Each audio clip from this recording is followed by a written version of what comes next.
Long press कर हाँ.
Hello. Yeah. Good afternoon, one and all present are here. I am Sakshi Poddar from Department of Chemistry. It is said that creativity is just connecting things. When you ask creative people how they did something, they feel a little guilty because they didn't really do it. They just saw it.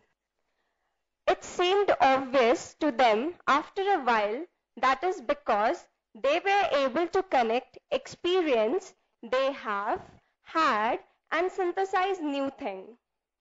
Now, on behalf of Science Club Savitribai Phule, Pune University, I am privileged to welcome Professor Padmanabhan Balaram sir. Now, I would request Professor Avinash Kumbar to introduce Science Club activities. So, please.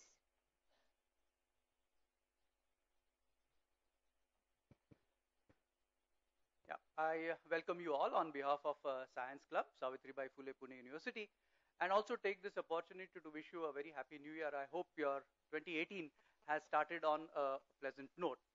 As you are aware, Science Club organizes a colloquia by eminent scientists from India, and we started this about a year ago, and we had about 7 such colloquia. We started with Professor D. Balasubramaniam from LV Prasad Eye Institute, followed by Professor Rajiva Karandikar from Statistical Institute, and in the last semester we had 4 lectures. One by the first one was by Professor Raghavendra Gadakkar from IISc Bangalore, followed by Dr. S.G. Dani from TIFR Mumbai, then Professor Rohini Godbole from again IISc Bangalore, and Professor M.S. Valiathan. We are starting this semester by the colloquia by Professor P. Padmanabhan. I welcome you all and hope you have a nice time. And as you know, this platform is also for starting and initiating and collaborations as is expected for having a multidisciplinary and interdisciplinary kind of research. So this is a platform for that. And the title that Professor Balaram has suggested is also communication is very important for these kinds. So this platform will help us in initiating communications and also some joint research on campus. And that's one of the motto of Science Club. I welcome you all once again. Thank you. Science Club is a ray of hope and a huge platform for highly interested and enthusiastic students. And under the Science Club activities, so today we have with us Professor Balaram sir. And without wasting much time, I would like to call upon Shruti Adlak to introduce Professor Balaram.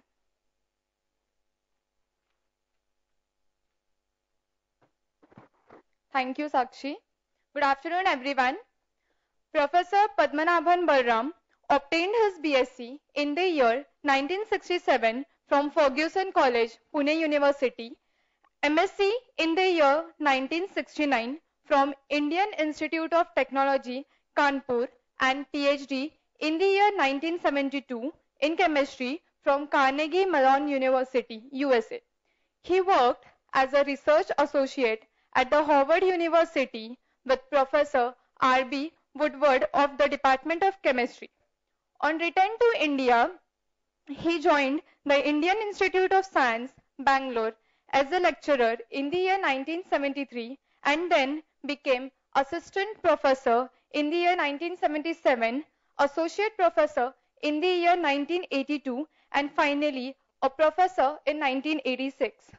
He was director of the institute from 2005 to 2014. He has contributed extensively to the area of molecular biophysics and chemical biology in a career spread over 4 decades. As the editor of Current Science from 1995 to 2013, he authored over 300 editorials on a wide range of topics of interest to the scientific community in India.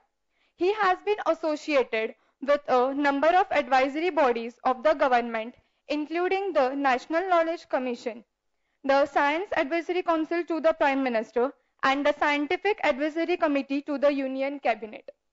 Professor Balaram is the recipient of several awards and honors, including Padma Shri in the year 2002, Padma Bhushan in the year 2014. He is a fellow of Indian Academy of Science, Bangalore, INSA, New Delhi, National Academy of Sciences, Allahabad, and the Academy of Sciences for the Developing World, Italy. He is currently Professor Emeritus, Molecular Biophysics Unit, IISc and DST Year of Science Chair Professor, National Center for Biological Sciences, Bangalore. It is now my great pleasure to invite a guest of honor, Professor Balaram, on the dais to enrich our knowledge on chemical communications in biology.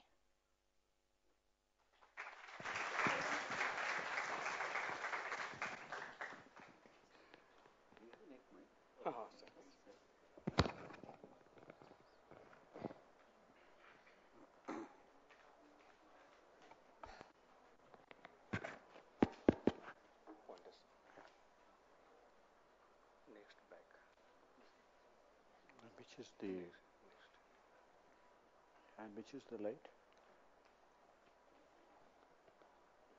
Okay. Thank you. Good morning. I'd like to thank the student organizers of the Science Club for inviting me to come and give this lecture. What I thought I would do is I'll talk about a subject which is somewhat interdisciplinary in nature, but it's a subject in which I'm interested in right now. Those of you who are students here, from the introduction will realize that I'm quite old, and therefore I must talk to you about something that is reasonably current. Now I'm going to talk to you about chemical communication in biology and also tell you why I'm interested in chemical communication in biology. But the topic itself could have had different titles. I could have called it chemical diversity in biology, I could have called it chemical analysis in biology, or if I were in a traditional organic chemistry department, I could have called it the study of natural products or molecules found in nature. Now, what I'm going to do is briefly give you an introduction to the area of chemical communication. Now, communication in biology largely happens by means of chemicals. Most biological organisms communicate with one another by means of chemicals. If you think about biology for a little while, you will find that it's really only human beings who communicate by means of sound and language. Although other animals do make sounds, dogs bark, birds sometimes sing, you will find that the communication by means of sound is extremely limited. How then do organisms actually communicate with their surroundings? They must communicate by means of chemistry. Now, communication inside our bodies, one cell communicating with another cell, happens by means of chemicals. And we are all familiar with hormones which are produced in one part of the body, but they eventually act on a target cell which is somewhere else in the body. So a great deal of human physiology really depends on the ability of chemicals produced by a cell to transmit a message which is effectively a chemical message to another cell which is somewhat distant in the body itself. It's then obvious that organisms must also communicate with one another the same way that cells communicate with one another, by producing chemicals which are then recognized.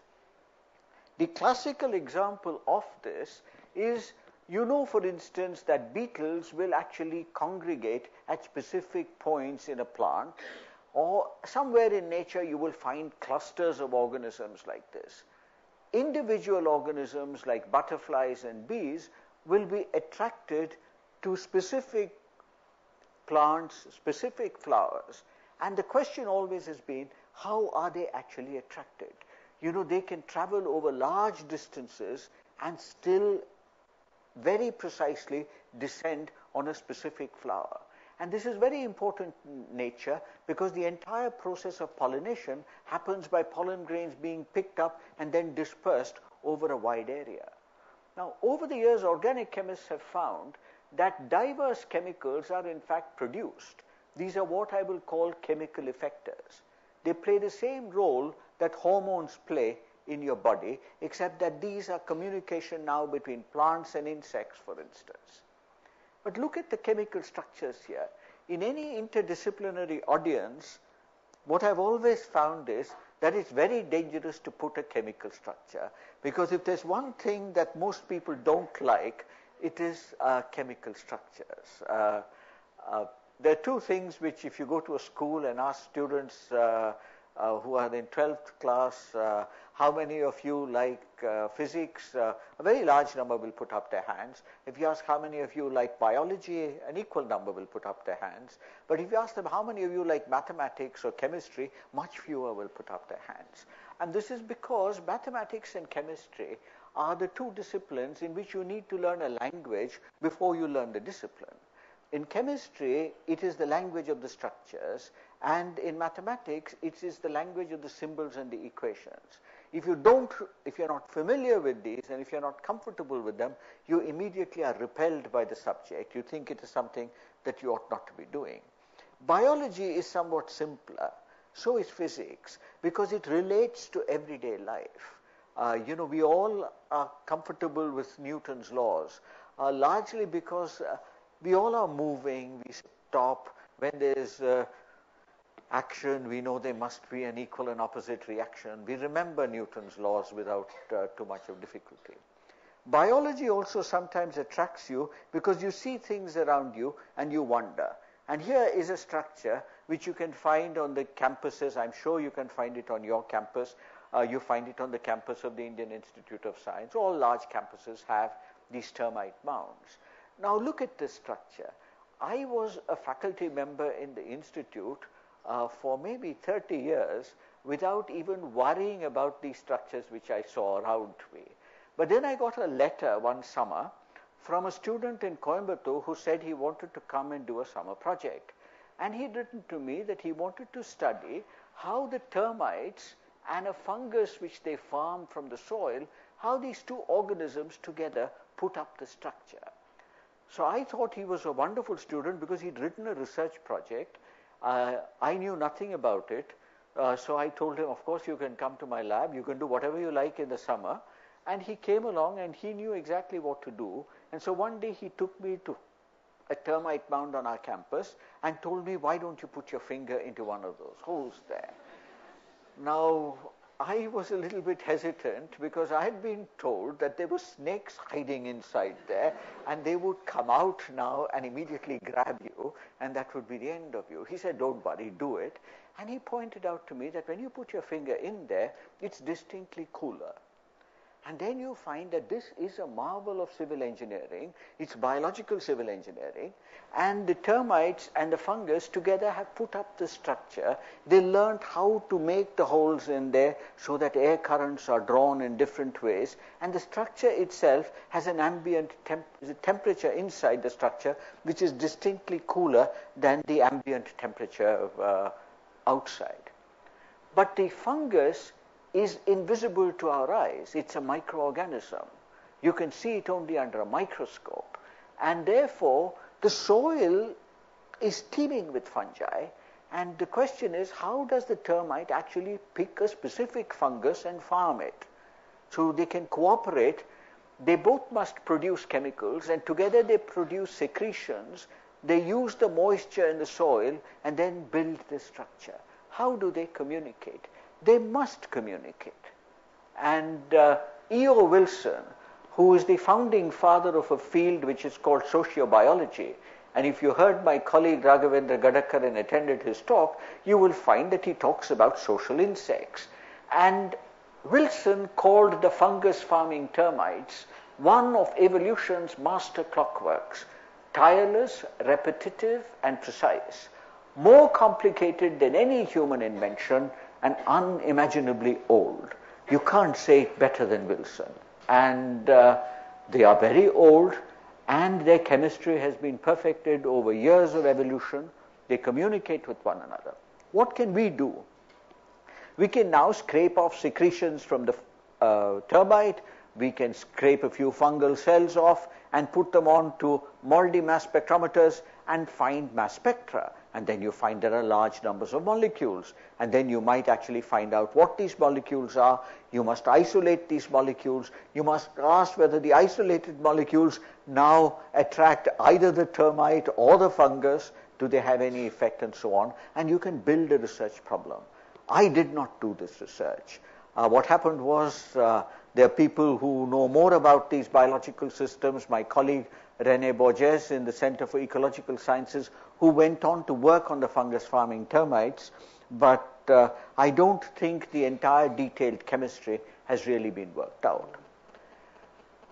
But in this area, I want to show you a very early paper, 1969. I like this paper because this is the first paper in a field which I'm interested now, which is called chemical ecology. And the principal author of this paper is a man called Thomas Eisner, and he died a few years ago. He's one of the founding fathers of the field of chemical ecology. He addressed this particular problem. There's the bombardier beetle, which is attacked by fire ants. And you don't like fire ants because it's very painful if they bite, and the beetle doesn't like them. So what does it do when the ants attack them? It actually produces a flame. It produces a flame like a flamethrower and incinerates the ants. How does it produce this flame? It's actually combustion in action. It produces this by producing hydrogen peroxide in a vesicular structure in itself, and then decomposes this hydrogen peroxide. You get hydrogen and oxygen. They recombine again to produce flame. And this is a marvelous example of a biological reaction which mimics many things that we do in warfare. In warfare, flamethrowers were known for a long time. And even today, they do exist. This now is an example of a natural biological phenomenon. Now, it turns out that this paper appeared in the journal Science in the year that I went to do my PhD in the United States. I wish I had read this paper then and at least thought that this field is important, and then I would have entered a field when the field was in its infancy. If you are going to do research, remember one thing. Any field that you enter must not be a mature field. It must be a field which is just starting out. Then you might be able to make a major contribution. Now, in retrospect, I can only regret my ignorance. But when you're old, you only have regrets. Occasionally, you have done a few things right. But when I came across this paper much later, I found it was useful. I went ahead and looked at the literature. I found many papers in the engineering disciplines where they are, in fact, doing what is called bio-inspired research in the area of combustion and energy, where this paper actually, they find this paper really useful. Now, why am I interested in chemical ecology? When I was introduced, the young student who introduced me said I was a professor emeritus. That means you've retired. And once you've retired, you don't have anything to do. You have to do something. And there was a very modern institution in Bangalore called the National Center for Biological Sciences, set up by the Tata Institute of Fundamental Research. There, a senior member of the faculty had actually started this program in chemical ecology, and younger faculty members had been hired who were knowledgeable in this field. But suddenly my colleague, Professor Krishnan, whose picture I'll show you a little bit later, suddenly one day he passed away. And this unfortunate passing away of a man who really began a program and got money for the program and so forth, then left the program orphaned with respect to the funding agencies who have actually provided money for this program. Now, funding agencies don't like younger people, and as a consequence, they were looking around for someone who would act as a front, and they then recruited me. This is the only example in recent times where I have found that someone who's retired has been useful. And so I am now the face to the Department of Biotechnology of this program. And the other people who are actually doing the work on the program are, in fact, much younger. And the program has an interaction with the northeast of India. So there are PhD students being taken in the northeast. They will work in the northeastern states in those universities, but they will come to Bangalore and spend a semester and also collaborate on research projects as things go on. On paper, it looks like the kind of politically correct project in which one must be involved. So when the first batch of Northeast students came, there was this problem that they have to be taught chemical ecology. And the question is, who's going to teach them chemical ecology? Now, the younger faculty members are busy with many things. You know, I think usually the younger students are also very busy. It's only the older retired professors who don't have anything to do. So I was given this task then of teaching a course of 10 lectures, each of them 1.5 hours. So I have to teach 15 hours of chemical ecology, and I don't know anything either about chemical ecology. So I went back and read. So what's the definition of chemistry? I looked it up in Wikipedia. Whenever in doubt, go to Wikipedia. Your only problem is that you have to decide what's right and what's wrong. So I looked at the definition of chemistry. By now you'd have read it, and there's nothing you can quarrel with this definition. Any chemistry department would be happy to accept this definition. Ecology, I was a little bit less sure, is the scientific analysis and study of interactions among organisms and their environment. So I tested out this definition on a few colleagues of mine in ecology. I didn't ask them collectively, because if you ask any two ecologists collectively, they'll disagree with one another. You have to ask them individually, do you agree with this statement? And they said, yes, of course, this looks perfectly fine. I accept this definition. And then if you look, it's now a combination of field biology and natural products chemistry. Natural products chemistry used to be strong, even in the chemistry department of Pune University in many, many years ago, and in all the departments of chemistry in India. Today, natural products chemists are largely extinct. And field biologists are also not that many. They have now been reinvented in ecology to some extent, where they go out into the field, spend weeks together observing animals and so forth. Now, this is Eisner's definition of chemical ecology, and he wrote this about a dozen years ago. He said, new disciplines arise by a convergence of interest. Chemical ecology is the product of a partnership between biologists and natural products chemists, united by a shared vision and empowered by complementary skills.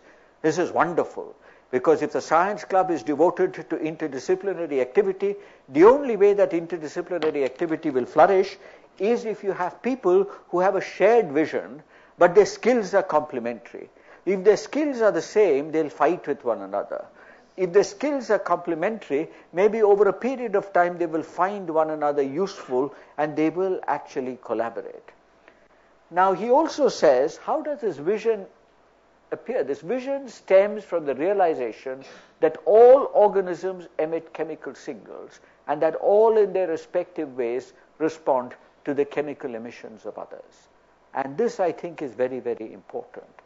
Today, this last sentence is useful if there are people who are here as senior professors of chemistry. He says to stand by and allow natural product chemistry to vanish or even to be weakened is to deny chemical ecology its future. This is very important.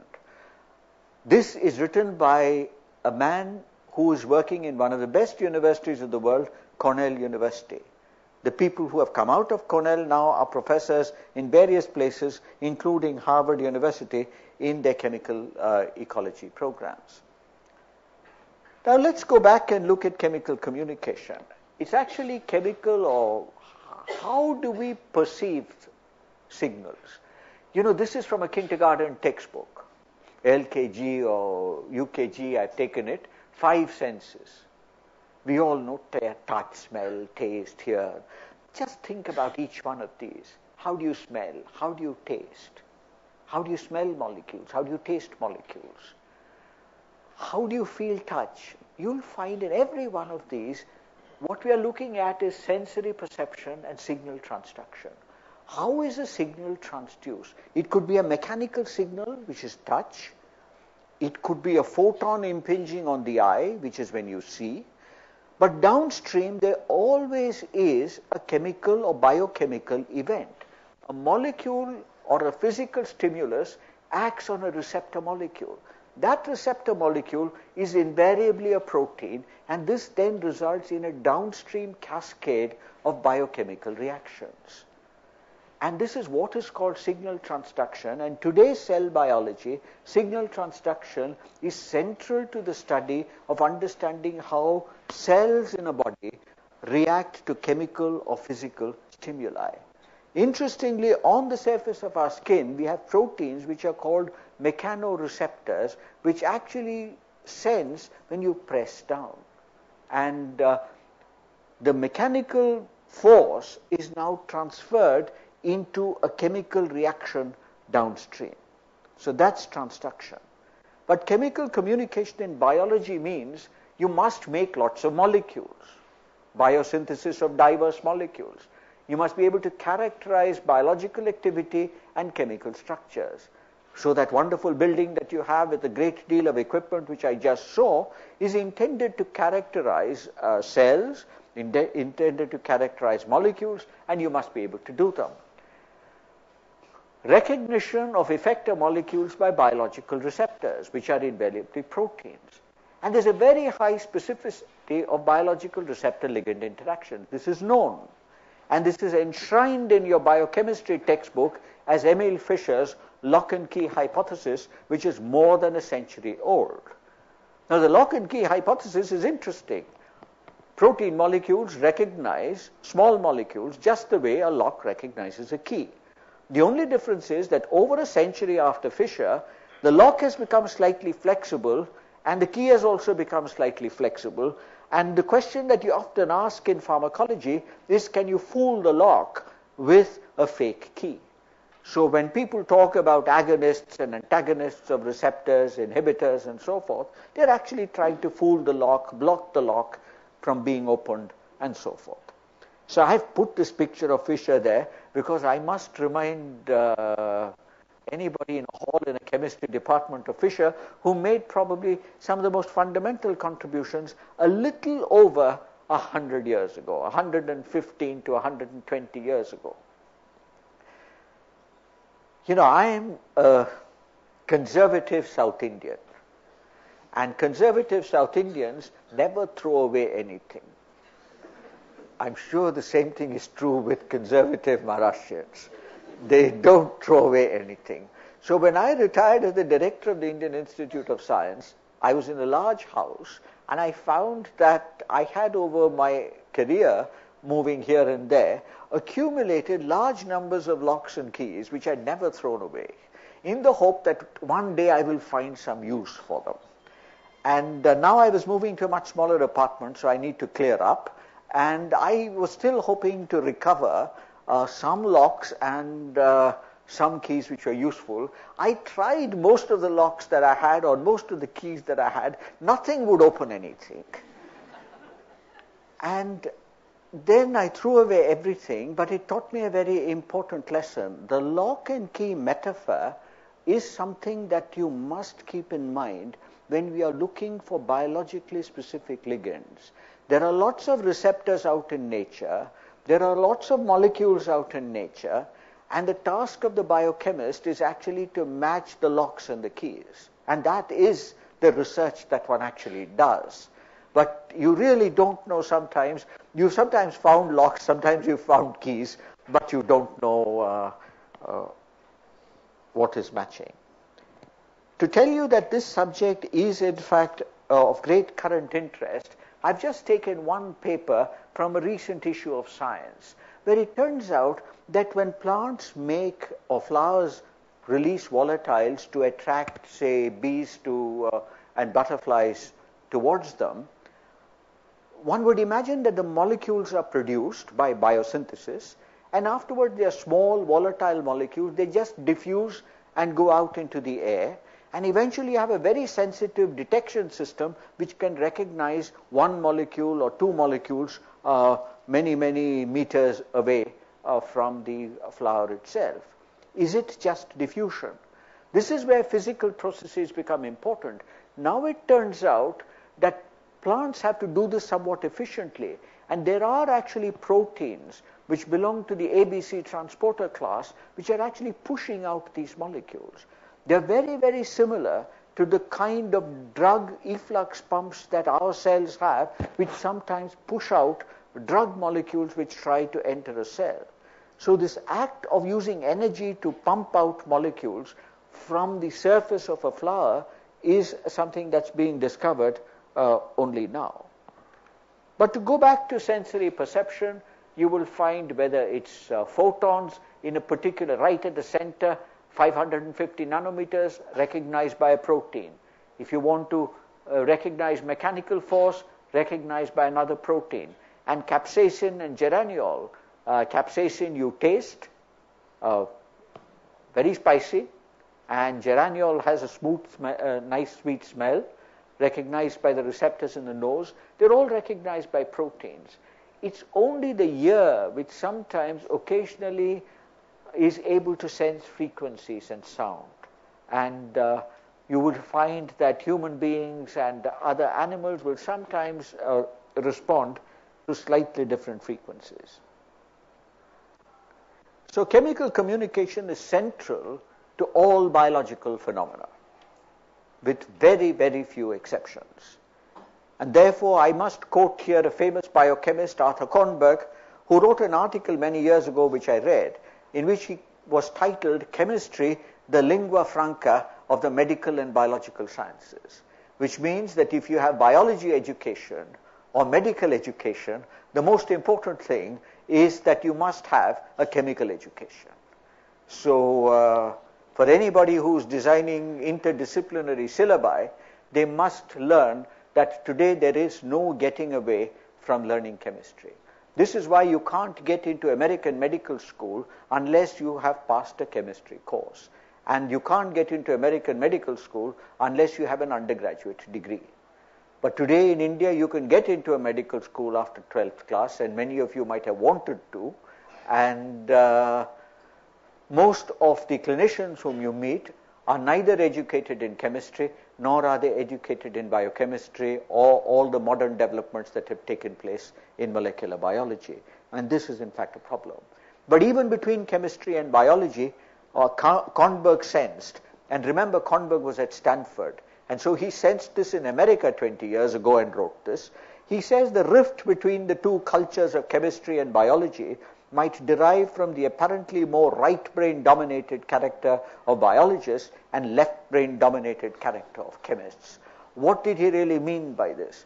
First of all, he borrowed the phrase two cultures from a very, very famous set of lectures given by C.P. Snow in Cambridge in 1959, where Snow addressed the problem of the drift between the humanities on the one hand and the sciences on the other in the dining halls of Cambridge.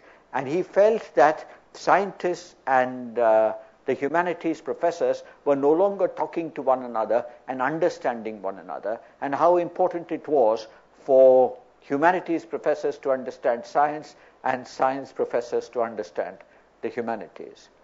But Kornberg now, of course, in 40 years later, realized that even chemists are not talking to biologists. And he said maybe it's because of this sort of physiological problem.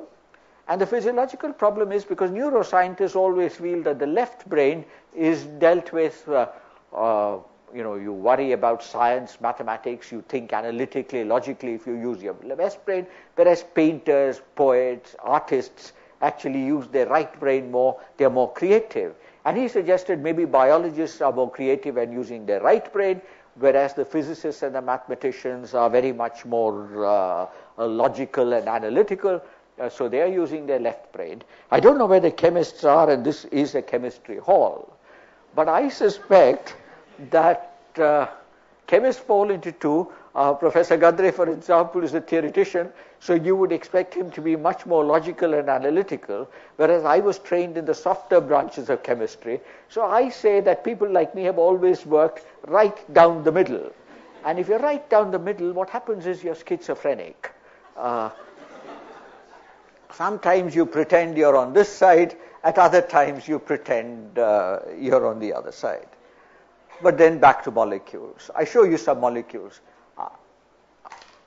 I've been a lifelong professor, so I must ask you one question because there's so many students here. How many of you don't like chemical structures? No, you must be truthful. Wonderful. Very few, because maybe it's in a chemistry department and in a chemistry lecture hall, but I'm very glad that so many of you don't like chemical structures because I put up some chemical structures there. And those chemicals are in fact useful, and what strikes you about those structures if you're a chemist is that they are hopelessly complicated. Even the organic chemist would sometimes find them hopelessly complicated. I know, and I'm sure every physical chemist wouldn't like to look at these structures. No inorganic chemist would like to look at these structures. And so organic chemistry has always been a separate branch of chemistry. And the organic chemists have been a very inward-looking group of chemists over the years. Now, all of them are very complex, but they're very useful. Strychnine is what you use if you want to kill someone. It's a natural product. Cholesterol, you know, you read about every day in the newspapers. One day the newspapers will tell you cholesterol is very bad for you, and the next day they'll tell you that dietary cholesterol is perfectly fine. And erythromycin is an antibiotic, which many of you might have actually taken. But plants produce lots of things. They produce all these molecules. Now, none of these molecules are actually produced by the plant for your benefit. They don't produce nicotine for your benefit. They don't produce caffeine for your benefit. They certainly don't produce cocaine for your benefit, and it's certainly not for your benefit. Morphine is an interesting example. Morphine's produced, and morphine, you know, has these very potent pain-killing effects. And morphine also is extraordinarily addictive. And if you make diacetyl morphine, then you have heroin. This is why acetic anhydride is a chemical that the customs people look for on the borders of with Pakistan. And I think in Pakistan they will be looking for acetic anhydride on the borders with Afghanistan. Because all you need to do is to harvest morphine from the opium poppy, acetylate it, and then you have in fact value added enormously. And this is what the illegal drug industry does. But you might ask yourself the question, morphine is produced by the opium poppy, it has such profound pain-killing effects, and it acts on the brain. How did it act on the brain? Why is the brain responding to morphine? It must have receptors. So it has protein molecules which are recognizing morphine. Obviously, it has protein molecules which are recognizing morphine, but those protein molecules were not made by you for recognizing morphine. They were made by you for recognizing endogenous chemicals. What are those endogenous chemicals? Those endogenous chemicals which were discovered only in the late 1970s and 80s and led to an explosion in neurobiology are the endorphins and the enkephalins, which are neuropeptides which you produce. So many times people have observed that in battlefields where soldiers have enormous injuries, which you would expect them to simply, when we say in common language, you would expect them to die of pain. They don't. And they don't feel the magnitude of the pain which they should feel. Why is it? Because your body is now produced endorphins and flooded with endorphins because the instinct now is to survive until help comes along and things become better. Pain is moderated. The most powerful endorphins are produced by the camel, because the camel really is able to live in very harsh conditions and also is treated very harshly in carrying very heavy loads under extremely inhospitable conditions. So there are wonderful biological phenomena which are then related to the chemicals they produce. But what is morphine's first use? Morphine's first use was for treatment of diarrhea. So it's actually acting on the gut, on the muscles of the intestine. How does it work? This is because the receptors in your gut and the receptors in your brain are really the same. And so there is, in fact, a chemical basis for saying that an army marches on its stomach. I mean, you need your stomach to feel good. And today we know that the microbes in the gut are probably controlling your behavior in many ways, because the gut microbiome has an enormous effect on your general small molecule metabolism. So all these molecules, look at them, capsaicin. But today the receptors on which capsaicin acts have been recognized. They're actually called the transient receptor potential ion channels. They recognize vanilloid type molecules. You can see this part of the capsaicin molecule. But you have the vanilloid type skeleton also in other molecules which you know very well. Curcumin. Curcumin now, one of the principles in turmeric, is widely now touted as a cure for everything. It's in fact a cure for nothing. But nevertheless, it is highly biologically active, binds non-specifically to a large number of proteins in bodies. But many natural products which are produced also show you chemical problems. Two enantiomers, one produced by coriander, the other by lavender, and you can see they're completely different. They have completely different smells, tastes, you perceive them. They're just mirror images of one another. So if you revisit the chemistry of natural products are molecules which can be produced by microorganisms, plants, or animals. Traditional natural product chemistry in chemistry departments was restricted to molecules produced by plants. And this, in fact, I think in Indian natural product chemistry was possibly one of the factors which really inhibited the growth of the field itself. But in biochemistry, these have been classified as secondary metabolites, and other things which find their place in the biochemistry textbook are primary metabolites. So biochemistry department studied primary metabolites, organic chemistry department studied secondary metabolites. The biochemists felt that everything that the organic chemists were studying was secondary in nature. In an old review, Bennett and Bentley say this, and I can't say it better. They say secondary metabolism represents the splendid idiosyncratic diversity of nature, endowing different species with specific solutions to biological problems. say they produce a diversity of chemicals to solve the problems that they encounter in their own environments. Now, we are dealt with molecules, so there are lots of molecules, and those few of you who were kind enough to put up your hand saying you don't like molecules might simply ask, how many molecules are there? What's the molecular diversity in chemistry? Or I might ask, what is the chemical diversity in biology? The molecular diversity in chemistry will be more because chemists and inorganic chemists and others produce more molecules, which are not there in nature. But nature produces so many molecules which the chemists have not yet found. And therefore, there are lots of molecules which we haven't found. There used to be a counter on the Chemical Abstracts website, which they now seem to have removed, which is like the population counter in Delhi.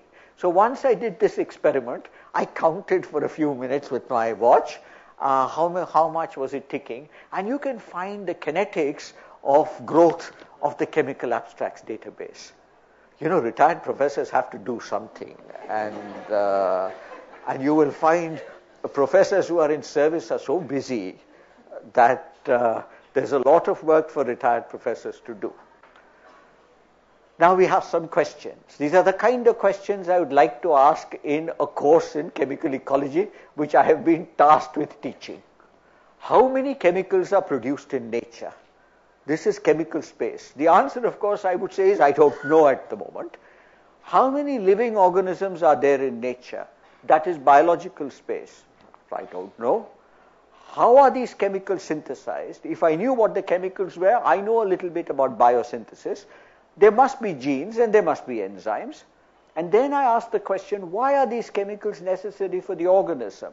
What's the biological imperative? And then how are the chemicals of one organism recognized by the target organism? So these are the questions that you would ask. Very, very simple questions. And the simpler the question, the less likely you are to have the answer. Now here, how many organisms are there? In 1992, Wilson, whom I first quoted, says that there might be approximately 1.5 million.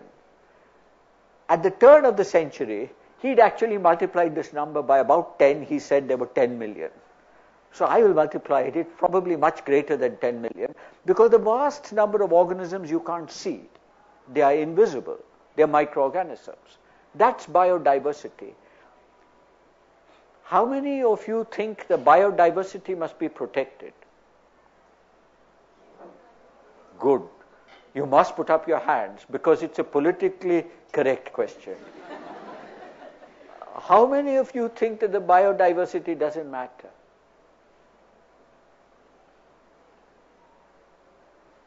I'm surprised. At least one person should be bold enough to put up the hand and say exactly the opposite of what everybody is saying. Remember, the majority is usually wrong.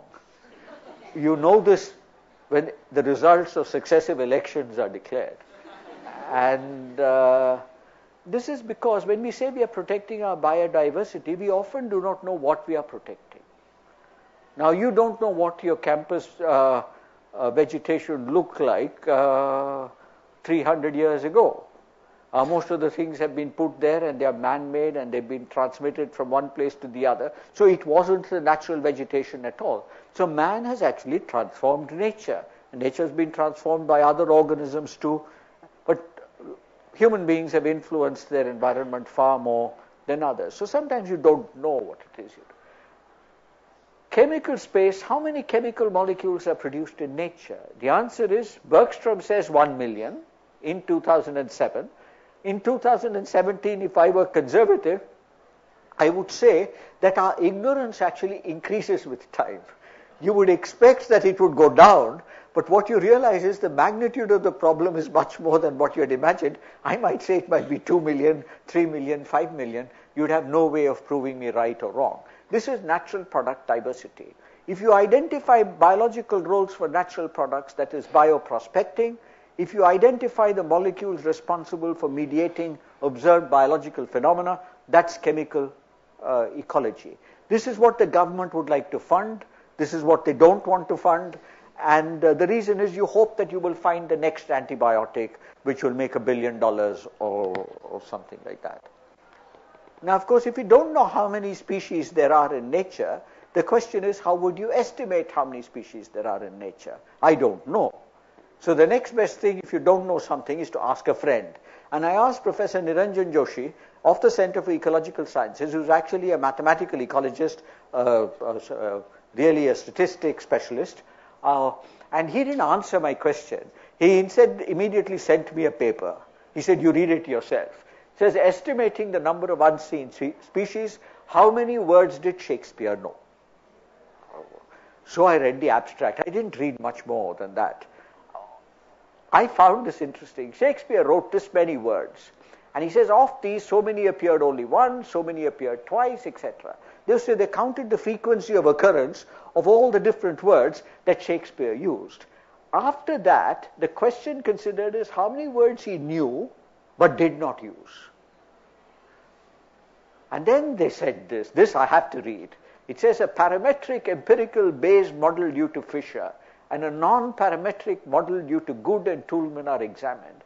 The latter theory is augmented using linear programming methods. We conclude that models are equivalent to supposing that Shakespeare knew at least 35,000 words. If I read something like this, I'm disposed to agree, because mathematicians and statistics people should not be questioned. They must be right, and you don't understand what they're doing. I went to the internet and found that there are actually people who have now put up how many words did J.K. Rowling know, how many words did somebody other, did Agatha Christie know, and so forth, and counted all the words in the books, because it's easy to do this nowadays. And so methods are there. How do all these molecules get made? If you go to a book, this is how they'll be made. This is how capsaicin is made. You need to make all these molecules. If you're in organic chemistry department, you'll see all these structures in an arrow. And you'll say there's an enzymatic reaction which converts one into the other. And then you'll ask what that reaction is and so forth.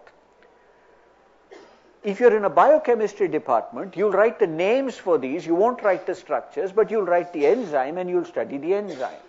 So that's what you do, and you can see this complex biochemical pathways.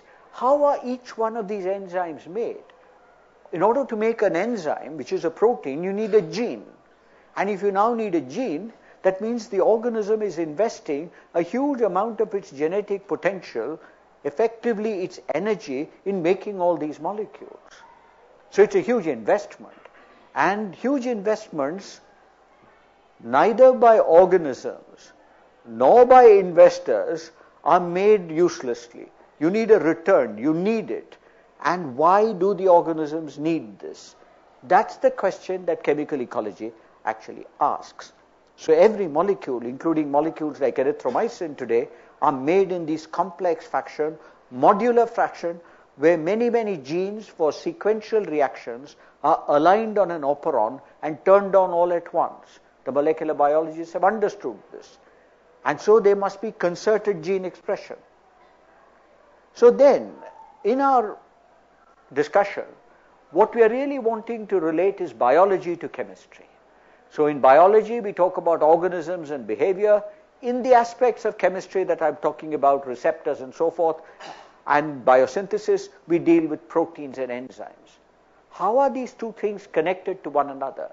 They're connected by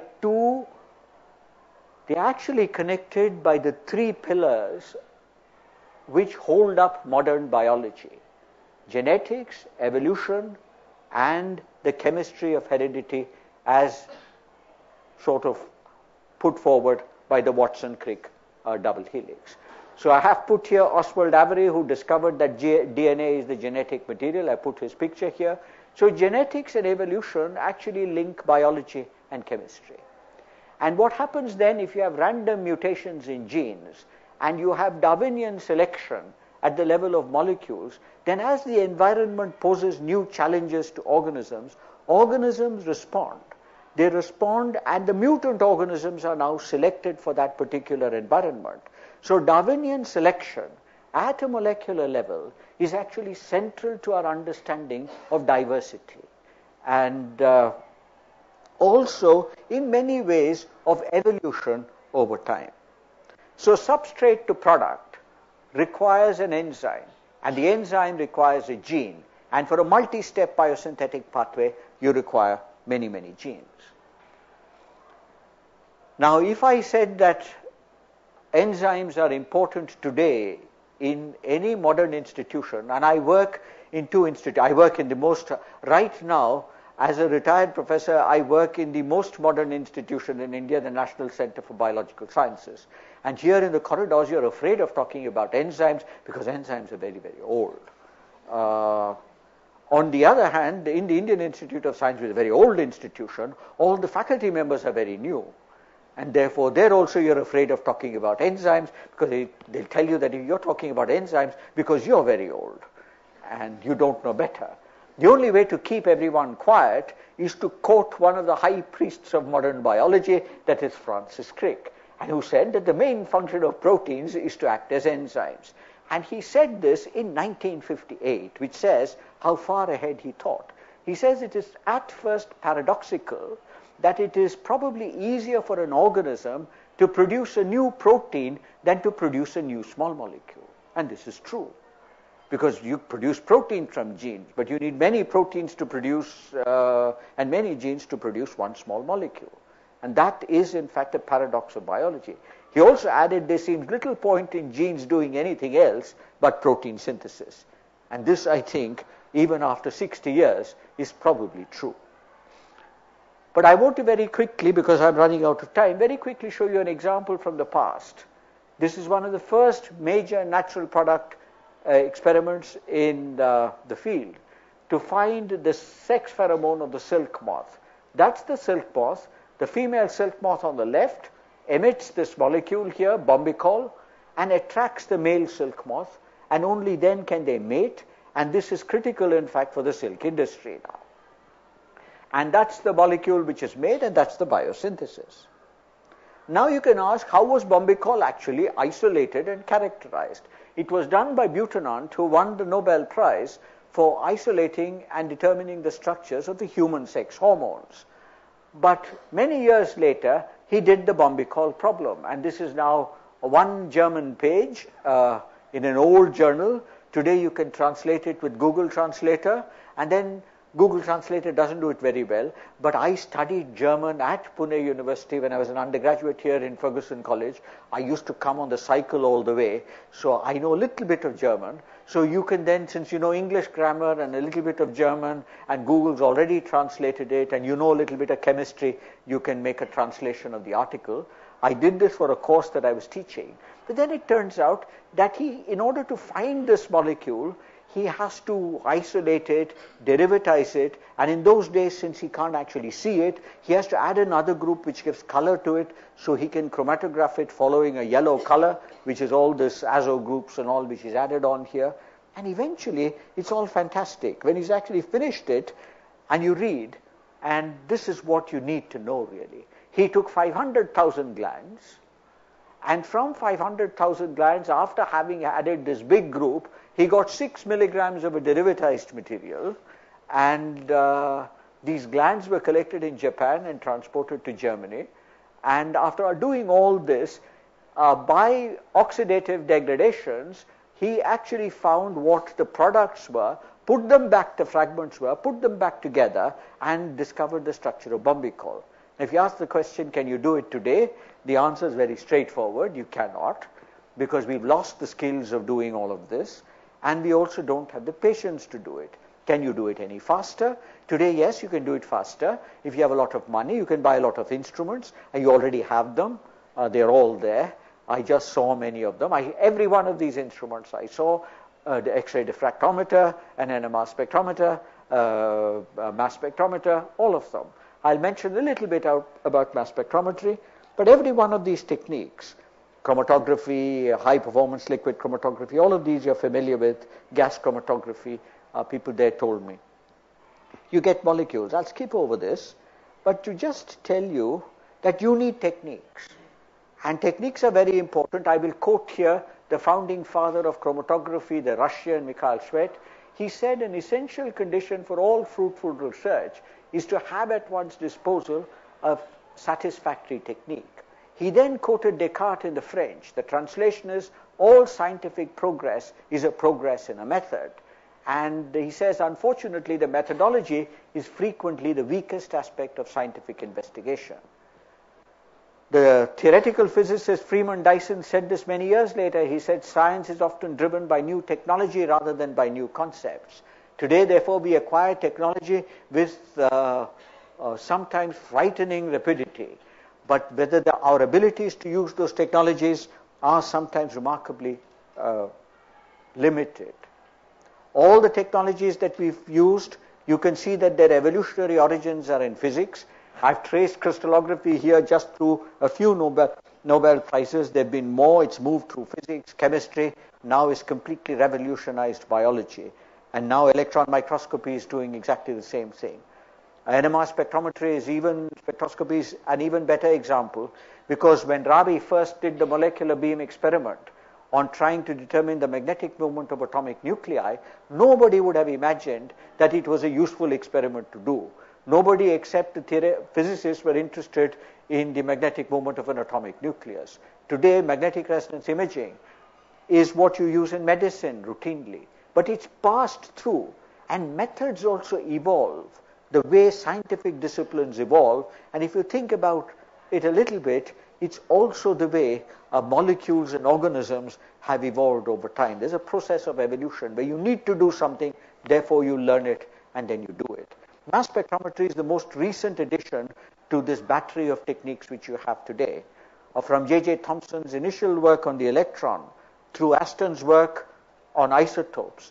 And I must mention Aston's work on isotopes here, because I read something in Ferguson College called Aston's mass spectrograph. And at that time, you would get these short notes in the examination which you have to write. And there would be some 20, 30 topics, and 4 of them will come. So the students will actually decide, this topic came the previous 2 years, so it won't come again this year, won't be repeated. And Aston's mass spectrograph had appeared the previous 2 years, and therefore none of us actually studied what it was. And we'd studied those notes just the way you study poetry. You memorize it, and you go to the examination and then quickly write it all down.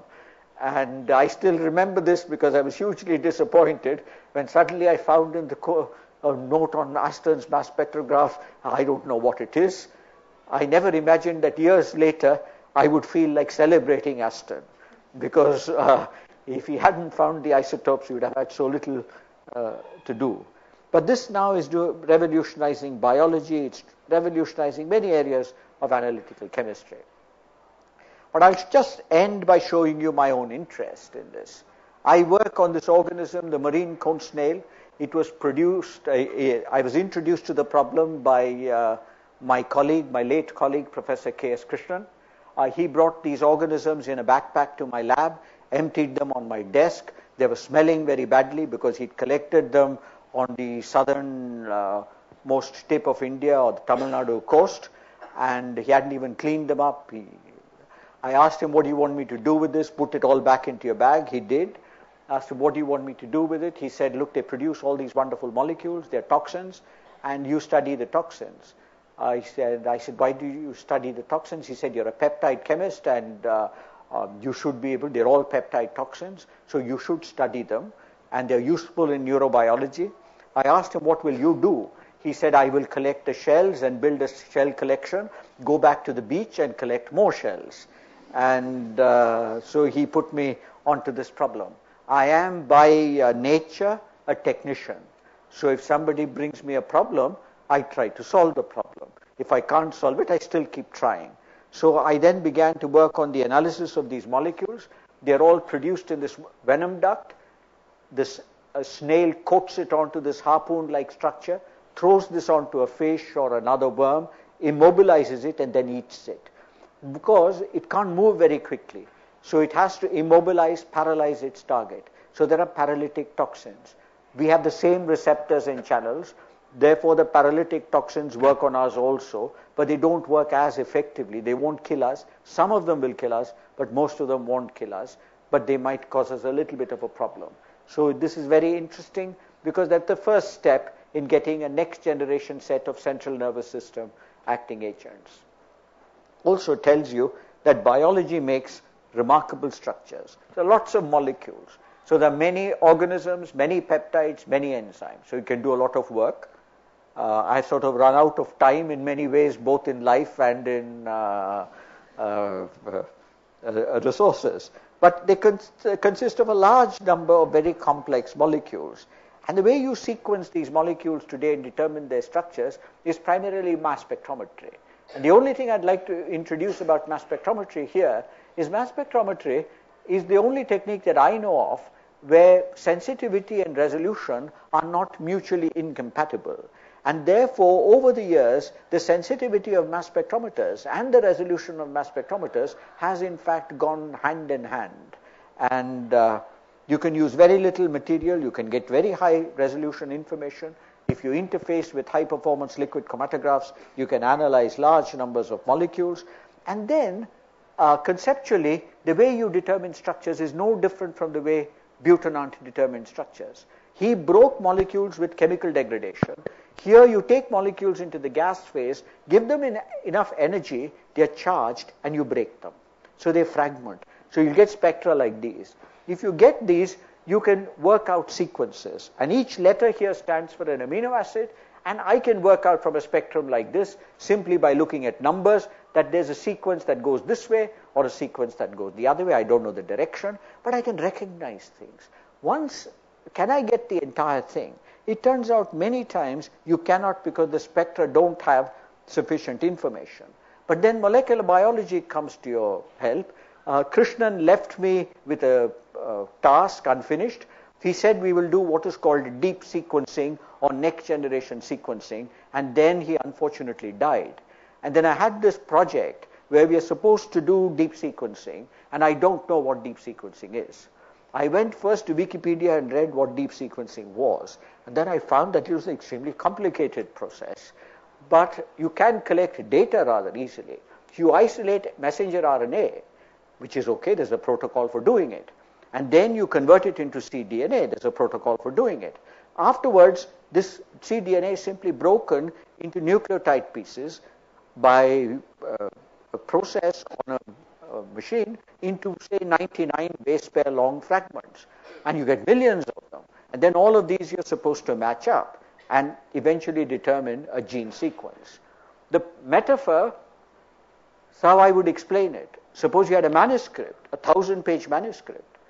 Pages are numbered. Text is there. You dropped it. Collected, a breeze blew it, and then you got all of them scrambled. You pick them up. You pick up the first page that you find, you read it. You need to find the page which went before it, and you need to find the page which went behind it. So you need to read all the other 999 pages, understand the context, and put it on top or at the bottom. And you know what will happen if you do this? You'll just go mad. And in the case of nucleic acids, they're slightly easier because the Watson-Crick base pairing allows you to match fragments like this. So you can keep on doing the best matches, then build again, so you can go this way. Now, can you do this? The answer is no. And such a problem, if you can't do, the best thing is to leave it to computer scientists and mathematicians. And they've produced these wonderful algorithms, wonderful programs, which are called for assembling nucleic acid sequences. You can assemble the genes, and once you have the genes, if you can recognize what you want, you then know sequences. So over a period of time, what Krishnan and I wanted to do, and now we've done 3 years after his death, it's taken me the last 3 years to actually understand this, is that we've collected lots of data, lots of species, lots of genes, lots of toxin sequences, much in the way you collect stamps. The physicist Rutherford said a long time ago that there are two kinds of science, physics and stamp collecting. He always felt that the chemists and the biologists were stamp collectors, collecting information. But today we are in the age of information. We collect a lot of information and we don't know what to do with it. So in fact, even the government now supports this because big data analysis is the new buzzword. So what does that mean? You collect big data, you don't know what to do with it, so you worry about big data analysis. Now these are where all the molecules act, at the neuromuscular junction between a neuronal cell and a muscle cell. And that's how paralysis happens. You can study all of these, and that's what we are doing. But finally, I will conclude. Now, think of this biological problem. There's a snail and there's a fish. The snail wants to paralyze the fish and eat it. The fish doesn't like it. But the fish has a receptor which is blocked by this toxin which is produced. So the snail has the imperative to eat. The fish has the imperative to avoid the snail. So the result then is that the molecule produced by the snail and the receptor molecule which is being attacked on the fish, both are evolving under these biological pressures.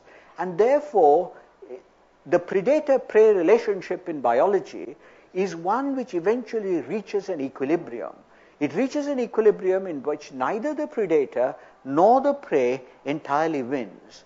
This is almost like the kind of warfare that we have now between countries, because you now have realized that you've come to a situation that if you have a major war between two very large countries, neither country is actually going to win, and both countries are actually eventually going to end up as the losers. That is what actually maintains world peace today. That's what has always maintained the biological equilibrium in nature. But to try and explain this, there is a hypothesis, an evolutionary hypothesis, which is used in a different context. But it's from a favorite book of mine, which I'll show you on the next. It's called the Red Queen Hypothesis. And the ecologist Van Velen, who actually put forward this hypothesis, got the name from Lewis Carroll's Through the Looking Glass. In Lewis Carroll's Through the Looking Glass, Alice meets the Red Queen, and they are on a big checkerboard. And she suddenly recognizes the checkerboard, the chessboard. She sees the chess pieces, knight, rook, queen, everything. And she says, wonderful, this is a game, let's also run around the board. She runs around, and after running around, she makes a profound observation. She says, we've been running for some time, but we still seem to be, nothing seems to be changing around us. Then the Red Queen makes an even profounder observation. She says, now here you see, it takes all the running you can do to keep in the same place. Sometimes that is true, actually, when we try to improve our institutions. When we try to improve our institutions, everybody is also trying to improve their institutions, and you always seem to be in the same place. So if your university is worried about the NIRF rankings or anything else, you can remember that an equilibrium will eventually be... But as far as the predator-prey problem, what it means is that predator toxins and prey receptors evolve over time. The more they change, the more their interactions remain the same. Why is this so? This is because the interactions between the small molecule and the large molecule receptor are, what I'd like to think, governed by the immutable laws of physics and chemistry. There is no Darwinian evolution, random mutation working on the laws of physics and chemistry. They remain unchanged. The interactions between the atoms remain unchanged, but their positions go on changing all the time, giving rise to new molecules. But the molecules that we found, the genes that we found, are also found now in the butterfly. Now, I do not know why they're there in the butterfly. There's no connection between the butterfly. But the wings of the butterfly have this, and all these predators presumably find the wings distasteful, and therefore the butterfly then survives. There's an insulin now which has been produced from the cone snail, and this causes hypoglycemic shock. This insulin does not aggregate, and therefore this is a major sort of advance which has been made in the last year on molecules from here which might be useful. So, for example, this paper says specialized insulin is used for chemical warfare by fish hunting cone snails. Today, for example, if insulin was used as a poison, you would immediately cause in a patient into whom it was injected hypoglycemic shock, but it would disappear after some time and you would not be able to trace the molecule, unlike a molecule like strychnine. So there are many, many things that are there in nature, but I will conclude because I saw a microbiology department on my way. The picture here is of Carl Woese. He's the man who actually found the archaea. It's after him that this tree of life has really 3 branches. Wonderful thing about the tree of life, if you're interested in evolution, is it's a straight out of Lewis Carroll. It has no trunk. It has only branches. It has no roots, because we don't know anything about early biological evolution. All organisms look evolved to the same extent as far. But when Carl Lewis died, I found this on the internet. I was trying to get him to come to Bangalore, but then he wrote saying that he was very old and he couldn't come, and then he passed away. I found in a tribute to him, which somebody put up on the internet, that nature is to be found in her entirety nowhere more than in her smallest creatures, which tells you where that biological diversity will be maximal in microbiology. But I'd like to paraphrase this. You replace nature by chemistry, and then you will say that chemistry is to be found in her entirety nowhere more than in her smallest creatures. That means if you want to have the most wonderful molecules to be found, and this is the most recent molecule which I've been able to find, which is a very promising antibiotic.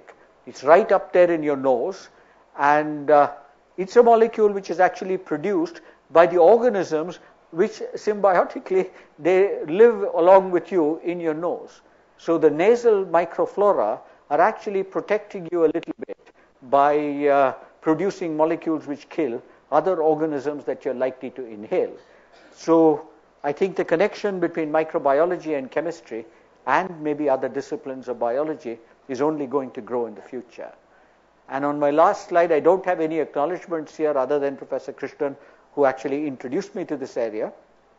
But I have to say this, that over the last so many years, I've worked at the Indian Institute of Science, and I think only the environment of the Indian Institute of Science would have provided me with the comfort which allowed me to actually think about whatever I liked, do whatever I liked, say whatever I liked, and that's allowed me to learn as I've gone along. Thank you very much.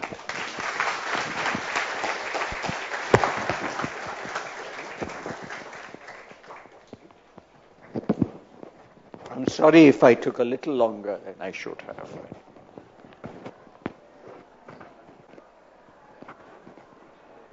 The discussion is open for questions.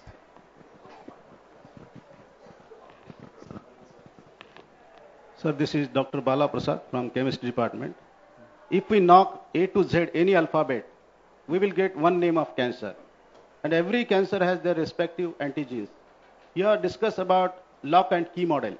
If we operate antigen-antibody mechanism, it is as good as lock and key model. Yes, absolutely. Key makers can find out universal key for all locks. Is it feasible in case of cancer detection or cancer therapy to find out one universal key to find out the solution for this? No, I think what has happened in nature, I suspect, is nature's locks are not as easy to crack as the locks made by human beings. So today a thief can actually make a universal key, but I think thieves are slightly smarter than chemists and biologists. So I don't think it can actually be done.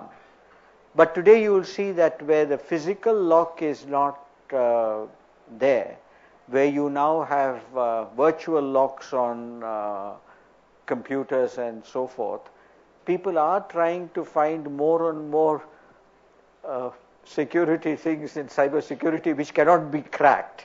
But I think in nature it is diversity. Any more?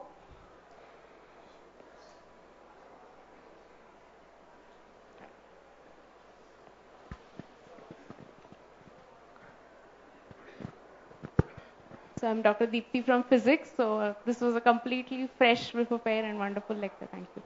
Actually, you kind of partially answered my question. So I wanted to know the impact of evolution on ecology. So you did mention the predator and prey relationship. Apart from that, has it happened that certain chemical communication has ceased to exist or like, for example, butterflies, they have developed some different kind of mechanism of chemical communication with evolution?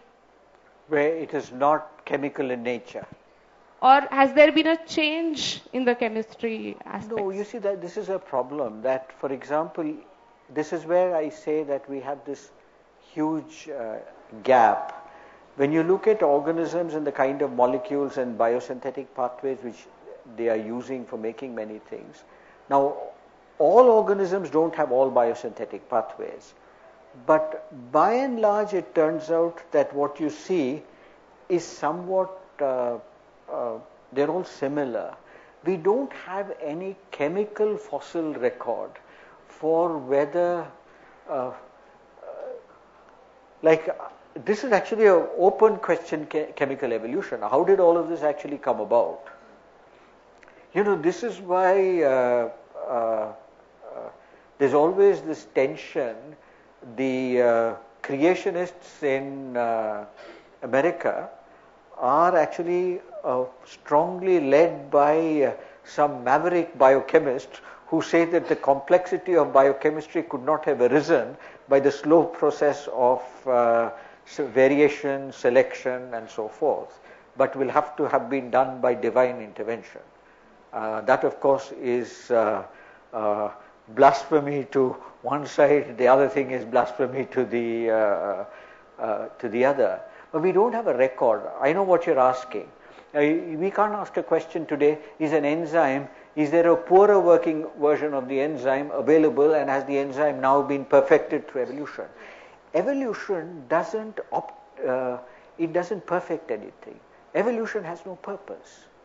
You see, the most interesting thing, biology has no purpose, no? There isn't a purpose. You're young, but as you grow older, there's absolutely no purpose.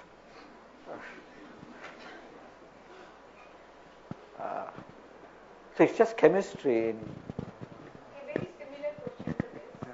Like basic molecules are conserved.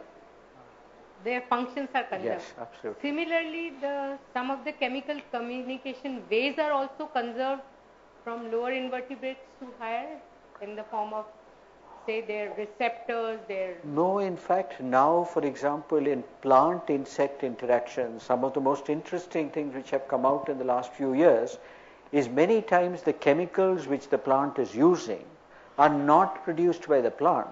They're actually produced by a microorganism which coexists with the plant. This is why even we coexist with microorganisms. If you eliminated all the microorganisms on you, you're dead. So we really do not know. And some fascinating studies have been done actually by Gerald Meinwald and Tom Eisner. Sometimes a molecule is picked up, and a precursor alkaloid is picked up from a plant,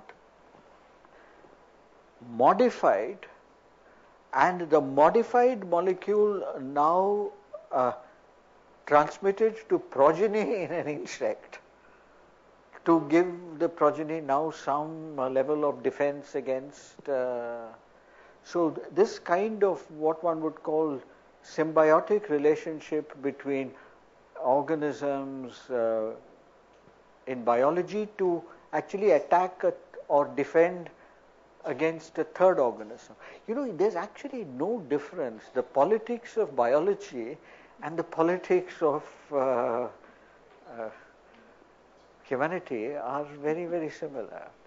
Why I am asking you this, because few years back I was working on an enzyme and I was localizing it through immunohistochemistry, and it was a Drosophila protein. Yes. And one of the days it was not giving me result in Drosophila, so I tried in housefly, and then one day I tried in tadpoles of frog, and it is for my surprise, afterwards I localized into invertebrates also, and the complete olfactory system, whether it was vertebrate or it was exactly the receptor cells in the cockroach as well as the receptor cells in the olfactory epithelium of the frogs. They were localized the same way, and the complete pathway was like exactly. Yeah, in fact, this, which is why no biochemistry student who reads a huge, thick biochemistry book ever asked the question, in which organism were all these reactions actually covered, because the same thing is there everywhere. Today, the databases are, see, the one thing that genome sequencing has really done, and I have to say this, you've actually set me up for the answer. What genome sequencing has done is genome sequencing has actually established the underlying unity of biology. So there's no botany, zoology, microbiology. They're only separated by the buildings that we have put up. They're not separated by the mechanisms or the genes which are operating at the low level. Okay, I think no more questions. Thanks a lot, sir. It was wonderful to hear you. And yes, you have let us know about the beautiful connection between biology and chemistry, or maybe all the disciplines. And yes, this cannot be separated. I'll now just call upon the stage Professor. So I'll just call Kumbhar sir to carry forward. Sure, I think nothing more can be said after such a wonderful talk, because he has referred to all the topics that we have been discussing on the campus, especially something like NIRF ranking, IOE. He has also referred to the mandate of the science club. Very, very aptly he has said what the mandate should be. So I really thank him on behalf of Science Club and also on this Savitribai Phule Pune University. And I thank you for coming here in large numbers. And we will also have a short discussion session with Professor Balaram in the around 2:30 in hall number 206 in the new chemistry building.